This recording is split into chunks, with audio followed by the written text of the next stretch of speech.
Hello and welcome. Tonight, we journey to the vast white emptiness at the top of the world. This is a story of imperial pride versus the unforgiving power of nature. It is the tale of the most advanced, best equipped polar expedition of its time, a celebrated voyage into the unknown that descended into a frozen nightmare of starvation, madness, and horror. This is the definitive deep dive into the tragic and terrifying mystery of the lost Franklin expedition. To understand the tragedy, one must first understand the hubris that launched it. The year is 1845. The British Empire is at the zenith of its power.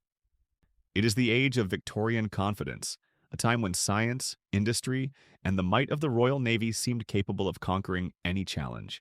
For centuries, the British Admiralty had been obsessed with one of the planet's last great geographical prizes: the discovery of the Northwest Passage, a navigable sea route through the Canadian Arctic that would connect the Atlantic and Pacific Oceans. By 1845, only one final, unmapped section of this labyrinth of ice and islands remained. The Admiralty decided to mount a grand, definitive expedition to conquer it once and for all.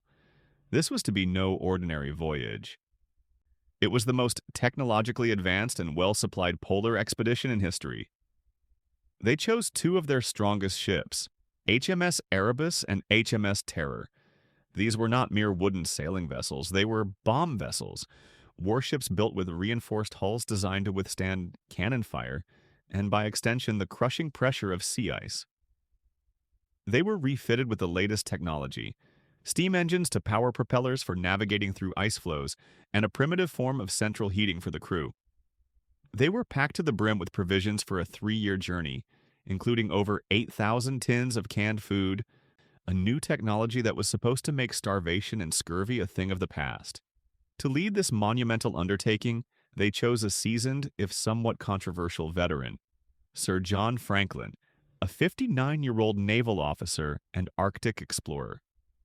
With him were 128 of the Royal Navy's finest officers and crewmen. On May 19, 1845, amidst cheering crowds and patriotic fervor, the Erebus and Terror sailed from London. In late July, they were spotted for the last time by European whalers in Baffin Bay, on the edge of the Arctic labyrinth, waiting for the ice to clear. The captain of one of the whaling ships noted that the officers were in high spirits, confident of their success. Then the two ships sailed west, into the white unknown, and vanished.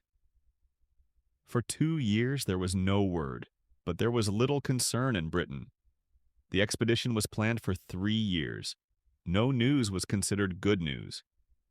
But as the third year passed with only silence, a gnawing anxiety began to grip the Admiralty and the public. Where was Sir John Franklin? The search began. Fueled by the relentless determination of Franklin's wife, Lady Jane Franklin, what followed was one of the largest and longest search and rescue operations in history, a multi-decade international effort.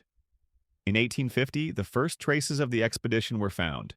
Search parties discovered the site of their first winter camp on Beechy Island. The scene was orderly but eerie.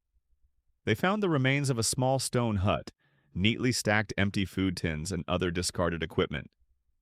And on a bleak, frozen ridge overlooking the bay, they found 3 graves.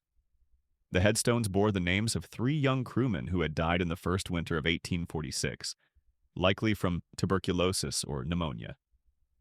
The bodies, when later exhumed, were perfectly preserved by the permafrost, their faces like wax dolls staring out from the past. The camp on Beechy Island proved the expedition had made it this far, but it offered no clue as to their ultimate fate.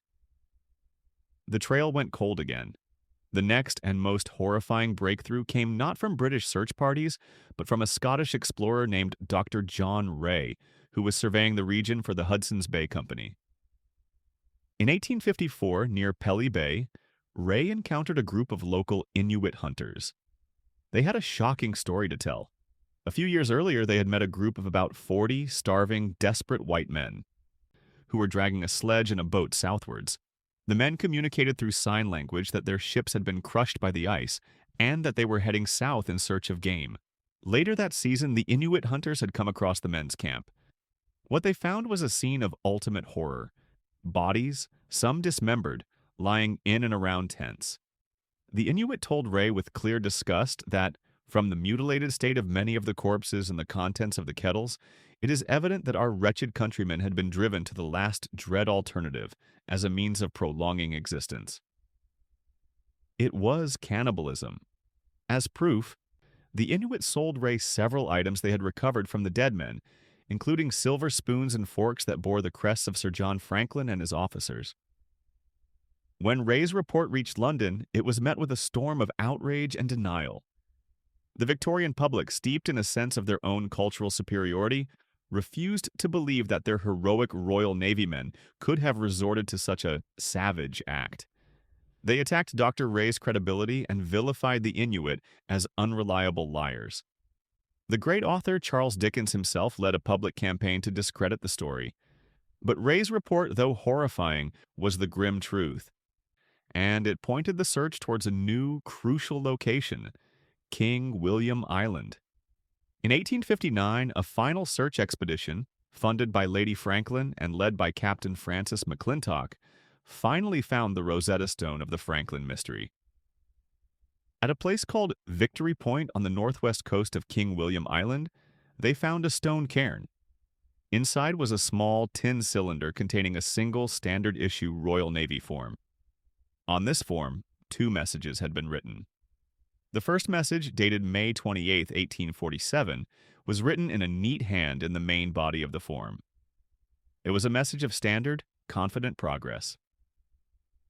It stated that the Erebus and Terror had wintered in the ice near Beechy Island in 1845-46 and had then sailed south, becoming trapped in the ice again off the coast of King William Island.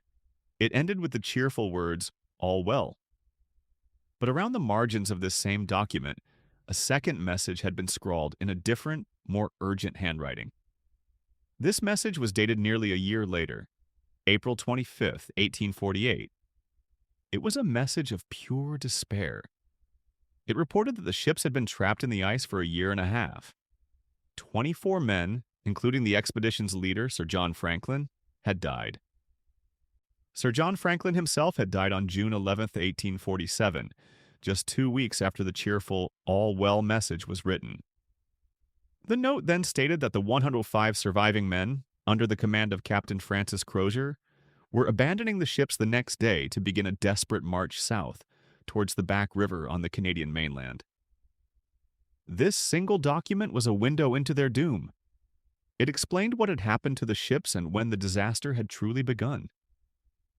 The survivors now faced a death march, a 1,000-kilometer trek across one of the most barren and unforgiving landscapes on Earth.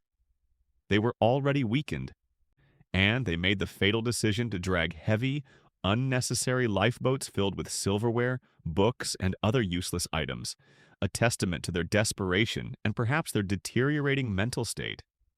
What followed was a slow, agonizing descent into hell. For decades, the final chapter of their story was known only through the Inuit testimony and the grim archaeological evidence found along their route. Skeletons, scattered personal effects, and clear signs of cannibalism. Skeletons were found with knife marks, and long bones had been cracked open to extract the marrow. The men, one by one, had succumbed to starvation, scurvy, and the brutal cold. But why did they perish so catastrophically? They had years of provisions. This question remained a mystery until the 1980s, when modern science provided a horrifying answer. Lead poisoning. When the perfectly preserved bodies of the 3 crewmen on Beechy Island were exhumed and autopsied, scientists found dangerously high levels of lead in their tissues. The source was traced back to the 8,000 cans of food. The canning technology was new, and the tins had been sealed with thick layers of lead solder, which had likely leached into the food. The entire crew had been slowly poisoning themselves for 3 years. The effects of severe lead poisoning, fatigue, paranoia, confusion, and aggression would have crippled their ability to make rational decisions and survive in the harsh environment. They were not just starving, they were likely going mad. For over a century and a half, the final resting place of the 2 ships, Erebus and Terror, remained the last great mystery of the Franklin saga. Then, in the 21st century, the story took a stunning modern turn. In 2014, a high-tech search expedition from Parks Canada, using sonar and guided by Inuit oral history that had been dismissed for over 150 years, discovered a wreck. It was HMS Erebus, sitting upright and remarkably preserved in the cold Arctic water.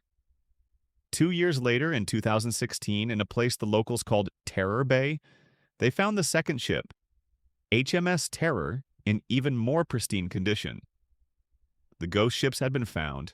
The discovery of the wrecks is not the end of the story, but the beginning of a new, exciting chapter. Marine archaeologists are now painstakingly exploring these perfectly preserved time capsules. They have found plates stacked in cupboards, scientific instruments on shelves, and chests full of documents that may one day be readable. The location of the Terror, far south of where it was abandoned, confirms the Inuit stories that some of the survivors had remanned one of the ships and tried to sail it south. The Franklin expedition is a profound and tragic cautionary tale. It is a story of how the greatest technology and confidence of an empire were shattered by the awesome power of nature. The mystery is no longer where the ships are, but the precise, horrifying details of how 129 men met their end. The discovery of the wrecks is a testament to both modern science and the importance of listening to the indigenous knowledge that was ignored for so long. The icy waters of the Northwest Passage have finally given up their ghost ships, but the haunting story of the 129 men who sailed into the white darkness will forever serve as a chilling reminder of the price of hubris in the face of the unknown.